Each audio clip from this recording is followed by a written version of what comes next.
ዛሬ ዕለት እጅ በአፍ የሚያስጭን የሚያስገርም ነገር ተሰምቷል። ዋው ዋው ዋው ዋው!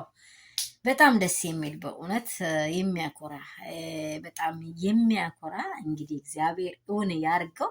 ይሄ ነገር በጣም ለማመን ከብዶኛል። እኔ ለራሴ በጣም ደስ ብሎኛል። የምር ነው ብላችሁ እንግዲህ ትላንትና ምን እንደተፈጠረ አይታችኋል። አብረሽ ዙሪያና ሩትዬ ዙሪያ ላይ የሩትዬ አክስት መታ ዴቭ ጋር ጠይቃ ነገሮች ነው ብሎ አብርሽ እንግዲህ ብዙ ነገሮችን አውርተዋል። እንግዲህ ወንድ ልጅ የተበሳጨውን ነገሮች ብዙም አውርተዋል። በቃ ያለው የሌለ ነገሮችን አውርተዋል። ገና ልጅ ነኝም ብሏል። ጡጦም ይፈልጋለሁ ብላል። ችጋራ ይማልቋል ብሏል። በብዙ ነገር ግን ዛሬ በጣም ምንድን ነው የተሰማው አትሉኝም? ሰላም ሰላም ቤተሰብ የኔ የሆናችሁ ውዶች እንቆች የሩትዬ ፋሚሊዎች እንደምን አላችሁ? ሁሉ ሰላም? አረ እባካችሁ ላይክ አድርጉ፣ ሰብስክራይብ አድርጉ፣ ሼር አድርጉ እባካችሁ። ምንድን ነው የት ሄዳችሁ የሩትዬ ፋሚሊ? አረ እኔ ምን ልበልሽ? እኔ ገና አላደግኩም፣ አሳድጉኝ እባካችሁ። እንግዲህ ሲያወራ ያሳሳትኩት ነገር ካለ ሶሪ ብያችኋለሁ ለሁላችሁ። አሁን ደግሞ ደስ የሚለው ነገር እየተሰማ ነው። ድንቃ ድንቅ ወሬዎች ቡዜ አብርሽና ሩታን በቃ አብርሽን አግኝታ ስለ ሩታ አውርተዋለች።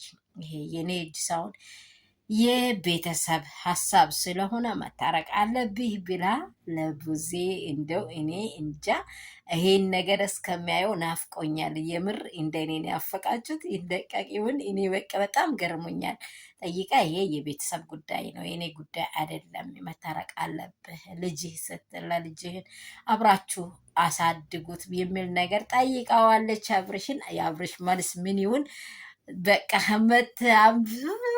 በቃ ማታ እንጃ ጉዱን ሳንሰማ አንቀርም። እንግዲህ እንደዚህ ያሉ ወሬዎች ቦጭ ስሉ እንዴት ብዬ ልቻለው ታዲያ? እችን ተንፈስ ሳልል ብዬ ወደ እናንተ መጥቻለሁ። ቡዜ አብርሽ እንድታረቅ እጅ ካስገባች ኧረ እግዚአብሔር አምላክ እዚህ መሀል ላይ እሱ አለ። የሩትዬ እምባ መንገድ ላይ አልወደቀም የኔ ውዶች። ጠዋቱንም የሆነ ቪዲዮ ሰርቼ ነበረ።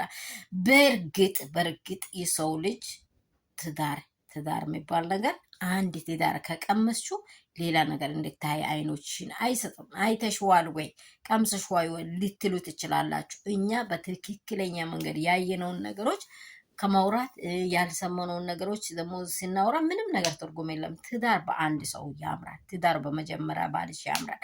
ትዳር በቃ ህይወትሽ ነው። ያ የመጀመሪያ ባልሽን እያየሽ ሌላ ገብተሽ ልትኖሪ እሱም ሊኖር ምንም አስከፊ ነው የሚሆነው።